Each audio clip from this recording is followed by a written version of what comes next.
Ryan here for Silly Reviews. I'm going to give you my professional opinion on used vehicles you should, maybe shouldn't buy, reasons why not, why I like some vehicles, what type of issues I see that are common with certain types of vehicles.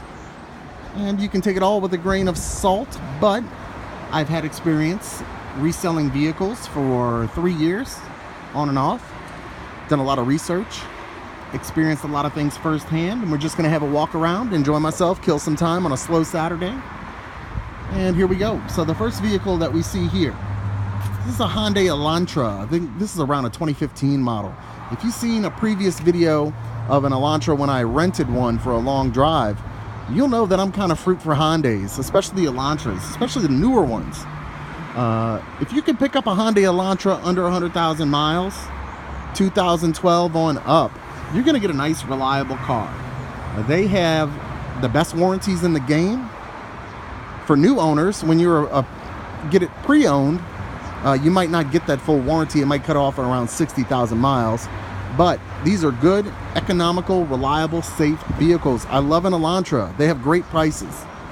Next up, we're going to go Kia. Now, Kia and Hyundai, similar vehicles, especially since they're owned, at least in part, by the same company, so they're kind of all in one. This is Sorento. I think it's a 2011. It's a manual transmission. Now, when you get a manual transmission, if you can deal with a stick shift, you are going to experience extended transmission life. Now, you will have to replace your clutch, flywheel, things like that after 100 or so thousand miles. But these vehicles, if you change the oil and you replace that clutch once, get your timing taken care of, you can get a lot of vehicle for your money. Good cars. Here's another Hyundai. Do you notice a theme here? This is an Accent. This is a 2015 or 16 Accent. Okay. It's got a little dent right here on the trunk. That'll save you a few bucks. Barely notice it. Another good economical car. I like them. Now here's something I do not like. It's a really nice looking, pretty color, pretty blue. Nissan Sentra. This Sentra, I believe, is a 2000... I think it's a 2012. It's an SR, so it's supposed to have a little more pep in the step. It's got the pure drive. A buddy of mine, David Kistner, he has a Nissan, relatively late model Nissan. I hope he doesn't experience what I see happen all too often with these vehicles. CVT, okay? Constantly variable transmission. Look up Nissan CVT. You will see the detriment of the Nissan brand, yet they still charge an arm and a leg for their vehicles when you compare them to a Hyundai or a Kia. This one only has 93,000 miles on it. Transmission is going kaput. That's a CVT. I would advise against these unless you get a transmission replaced in it or you have coverage on the transmission from Nissan. Otherwise, I'm gonna have to tell you to steer clear. Okay? Let's walk around here. What do we see? We see another Hyundai Accent. This is around the 2014 variety, I believe. Just a good economical car. Just a good economical car. That's 2 thumbs up. Now we're gonna back it on up. Got an interesting vehicle right here. This would be great for anybody in the catering business, a plumber, a painter. This is actually a Dodge Caravan cargo van. It's a 2011 model. It has the transmission replaced. Now, Dodge Caravans are significantly less expensive than the Toyota minivans, than the Nissan minivans, and rightfully so, because you will have more maintenance with these vehicles. But unlike a Honda, which you'll pay a super premium for, you'll still have a transmission issue. With these, they sell a bunch of them. You can replace that transmission when it goes out. Cooling issues is another flaw that I've seen repeatedly on these vehicles. All in all, though, a Dodge Caravan, not a bad van. Maintain it, appreciate the lower price that you paid for it. You'll definitely get your money's worth. Now we're gonna pop the top on over here to a Nissan Altima. This is an old school 2.5S. Not as notorious as the 3.5s, with their head gasket issues, but a 2.5 will also have a head gasket issue. It will also have a transmission issue. You will also start to burn oil. It's an old daddy though. I think this is a 2006. If you got a couple $1,000, you need a roomy sedan, you pick one of these up, but really do your homework on it. Check for oil leaks. Drive that transmission on high speeds. Get it all the way up to the top gear. Test it on the side roads. Make sure that transmission is shifting okay. Make sure it's not burning oil or leaking a lot of oil. But you're not going to find these with low mileage anymore. They're going to be high mileage. They're going to be cheap. Do your homework on it, okay? Now over here, I believe this is a 2000. I'm going to guess 2008 to 2007 Honda Civic Coupe, okay? Economical car, good car, not a bad car. Again, Honda's transmission issues. This one doesn't have any issues, and I can tell you, based on the condition that we received this in, somebody didn't take care of this. They did not maintain it. But the thing about a Honda, just like a Toyota, you can beat these to shit and they'll still run. As long as the transmission on a Honda like this is still shifting smoothly, you can pick it up for cheap and get a good car and a lot of life out of it. And no matter how poorly it was treated before you got it, if it's still holding up, do your part to maintain this vehicle. You'll get your money's worth. You can pass it down. You'll get some resale value out of it, no doubt. Now, we've got a Ford F-150. Model year here is a 2013. Good truck. Fords have gotten even better. If I had to pick a brand new truck, or nearly brand new, 2017, 18, 19, I actually would go with a Ford. Just my opinion, just based on what I've experienced. Decent features, good looks, and more reliable than some other trucks. Now, right next to it, got a 2014, I believe, Chevy Silverado 150, a very comparable truck to this Ford. The Chevy is actually going to warrant, does it warrant it? I don't know, but it is going to bring on a higher price tag, used. Why that is, I'm not too sure, to be honest. Decent trucks, nothing flashy about them, nothing flashy on the inside, nothing too awesome with features, with electronics, things like that. Is it a good truck? It's a good truck, but I believe their prices are a little inflated, to be honest with you. This isn't just a super old school. I think it's an 02 F250 diesel. These are the ones that you needed to bulletproof, or you were going to have a lot of problems because the head bolts would work their way out. Then you would have a lot of problems. This one's got over 300,000 miles on it, but the engine has been replaced. It has not been quote-unquote bulletproofed, but runs like a champ. I call that one old babe. Now we're going to go over to here to this medium to small size SUV. I'd never heard of one of these until we actually got one. This is a Chevy Captiva. Okay, so this is a comfortable SUV. It's convenient. It's raised up a little bit off the ground. No super cool features in it. It is a comfortable ride. Basic engineering on this, which is actually a plus when we talk about maintaining a vehicle, the maintenance on a vehicle. Would I purchase a Chevy Captiva for the right price? Sure I would, but make sure you check your timing. Make sure you check your head gasket's not starting to make a milkshake in your oil.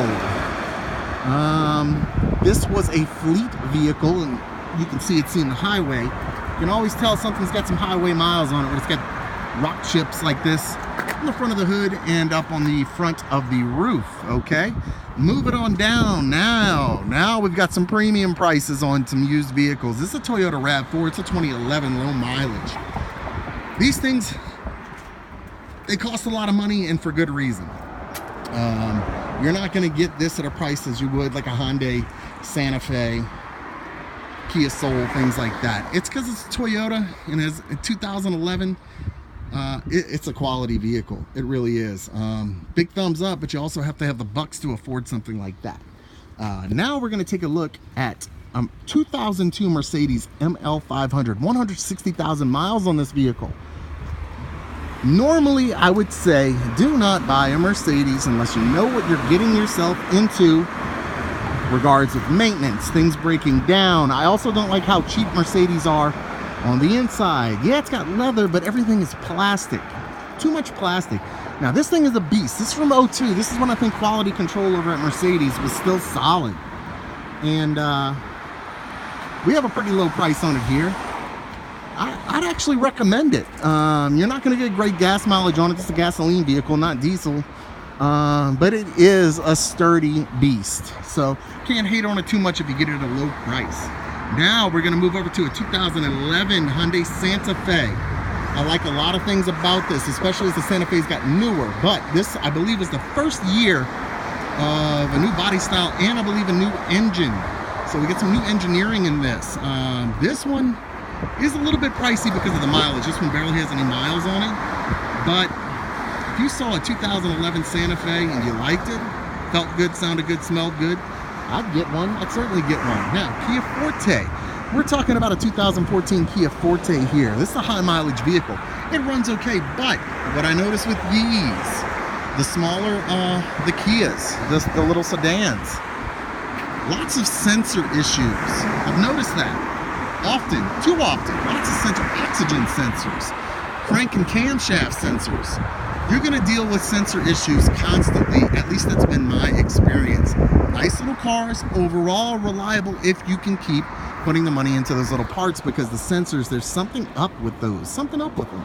Now we're going to walk over here and take a look at a 2009 BMW 750 Li with a gangster lean. Why does it have a gangster lean? Because it's a BMW, and because it's a BMW, airbag suspension, leaking, and it just sinks. If you want to look gangster and not repair that, I guess you could, but that's not safe. As far as an older luxury vehicle, I am a firm believer, quote unquote luxury vehicles, because they use nothing but plastic, they're made to lease. You need to be in the tax bracket. You need to have the kind of disposable income to just lease BMWs and Mercedes. Once you get into secondhand ownership, 5+ years on them, we're talking money pit. We really are, just to be honest. So you need to know what you're getting into when you buy one of these. Yeah, it's BMW, big body, looks good. The model is still held up 10 years down the road. I think it does look nice, especially when it's cleaned up. But everything can and probably will go wrong with these things. Money pit, okay? Now, we're gonna swerve on over, see what else we can see. This is an RV, but I don't know shit about those. So we're gonna pass that up. We're gonna pass it on up. We're gonna take a look at a 2016 Chevrolet Malibu LT. I gotta tell you, one thing about the Chevrolet Malibus, the Impalas, the newer ones, the ride on them is so tight. I don't know how better I can explain that, but the ride on these daddies are so tight. They are so comfortable. I really like them. They bring me back to the days of the Panther platform, when they were newer. Grand Marquis. It's a nice ride. It's a decent vehicle. You can get a good price on them because American cars, they do not maintain their value as well as quote unquote top of the line imports like Honda, Toyota. They're good cars. Get the good price on one. You'll like it. The part prices, they're affordable. Maintenance, even though with they're newer cars with newer technology, mechanics do know how to work on these. So I like it. Now here is the king of all used cars, the king or the queen of all used cars. It's a 2007, a mid-2000s Toyota Camry LE. Guess what? You can tell this car's seen the highway. What did I tell you? Rock chips. Highway mileage. Highway mileage is a lot easier on the engine and transmission than start and stop granny driving, okay? This one has 228,000 miles on it. It does leak a little bit of oil, just a little bit. You can take care of that. You can get the top end redone on the engine. The head, you know, it's not going to cost you too much. These cars are worth maintaining and keeping. Transmission shifts smooth as you could believe for a 12-year-old vehicle with over 200,000 miles on it. Basic. These were super basic on the inside. You're not going to find any thrills with any kind of gadgetry, anything like that on these vehicles. That technology was available back then in 2007. You're not going to find any of that in here. This is just a good, reliable, it's going to start every time you turn the key type vehicle. Switch it over here. 2015 Altima S. I believe it's a 2.5. It's got a CVT. Again, a CVT is potentially a time bomb. I would steer clear. Maximas carry a lot of resale value. I do not know why. I really don't. Is this car sexy? It is sexy. It's a good looking car. It's really nice. It's good looking on the inside and outside. It's got some features. Got some electronic features. It's nice looking, but I just don't trust the CVT, not one bit. Okay, now we're gonna pop it on over. It's a 2016 Hyundai Elantra. You know I love them. I love them. Good car. It's a pretty blue. It's a good looking car. Highly recommend. You can get these at such good prices. Warranties, amazing. These, you will find them stuffed with little extra features, a little extra gadget here and there. Really nice cars. But on the same token, if we bump it on down to a 2000, we're getting older, 2010 Hyundai Elantra, these still are reminiscent of when Hyundai and Kia were Econo boxes. Gotta be honest, it's a cheaply made vehicle. Nothing to look at. Maintenance is relatively cheap because they did sell a lot of these. Parts are available. Mechanics know how to work on them because they're pretty basic. But the quality is lacking inside out. The engine, the ride, the suspension, the components. I don't know. You get it pretty cheap though. You can commute in one of these daddies and you'll get around for a while. What else do we see here? What else do we see? This is a 2010 Nissan Sentra. It's a cute looking car. It's got style. The Nissans have style. They really do. Even this one's older, but it's a cute car. Does have a very nice ride, and if everything is working, you know, you're in for some good gas mileage. But this has the CVT, again, ticking time bomb. And this is a CVT from back when that technology was just being introduced into the Nissans. This one has a little bit of mileage on it, 110,000 miles. But how long will that CVT last? How long will that transmission last before it starts making noises and then it becomes non-operational? Scary, scary. Imagine you have, let's say, $5,500 to buy this, okay? You have $5,500 to buy this car. That's all your money you've been saving. Seems like the car for you. And then 5,000 miles down the road, 20,000 miles down the road, transmission conks out. If you don't know somebody, if you don't know where to get the transmission from to get it put in, all the labor, the parts, the expenses, you have lost all your money, you have no car, and you cannot afford to fix this car. Probably ever. Scary proposition. Don't like it. The last car we're going to look at, we'll look at two more. Now this is a 2010 Dodge Challenger. I don't trust the Dodge, not one bit, but this one surely is interesting. This one almost wants to convince me to rethink what I think about a Dodge. These were really cool and popular when they first came out. I guess the styling on it is still kind of cool. This one has 100 and some odd thousand miles on it. It's got a flood title, but we don't think the engine or anything was flooded. We think rain got on the inside because it has these automatic venting windows. It's an interesting one, man, because it surely does run and drive well. And based on our research, this Dodge Challenger probably sat for 2 years and didn't move. And we barely had to do anything to this car to get it ready. So, I don't know. Last but not least, we're going to go see another Nissan right here. This is a 2014, I believe, Nissan Versa SL.